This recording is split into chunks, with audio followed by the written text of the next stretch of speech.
আসসালামু আলাইকুম, কি অবস্থা? সবাই কেমন আছেন? শুভ সকাল। সকালে নাস্তা করছিলাম। বাসায় বানানো মচমচে পরোটা ছিল, আর ছিল ডিম পোস্ট, কুচি কুচি করে আলু ভাজি। একটু মচমচে করে পরোটা ভাজলে আমার কাছে খেতে অনেক মজা লাগে। অনেকে আবার মচমচা পরোটা খেতে পছন্দ করে না, অনেকে নরম রুটি বা নরম পরোটাই পছন্দ করে, বাট আমার কাছে এটা খেতে বেশ মজা লাগছিল আলু ভাজির সাথে আর ডিম পোচ। তো এই যে এটা কফি ছিল, বাখরখানি দিয়ে খাচ্ছিলাম। বাখরখানি হচ্ছে পুরান ঢাকার একটা ঐতিহ্যবাহী খাবার, মানে জনপ্রিয়।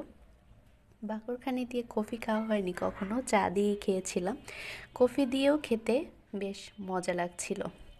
তো অসুস্থ হওয়ার পরে নিজের স্কিনের অবস্থা দেখলাম, 12টা বেজে গেছে।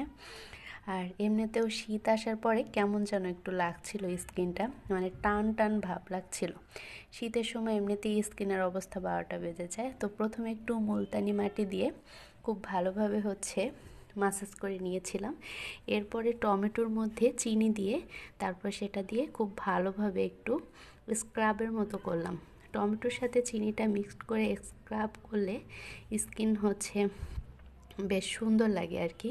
একটু হলুদ হলুদ ভাব লাগছিল, এটা মুলতানি মাটি দেওয়ার জন্য। পরবর্তীতে স্কিনটা অনেক ফ্রেশ লাগছিল।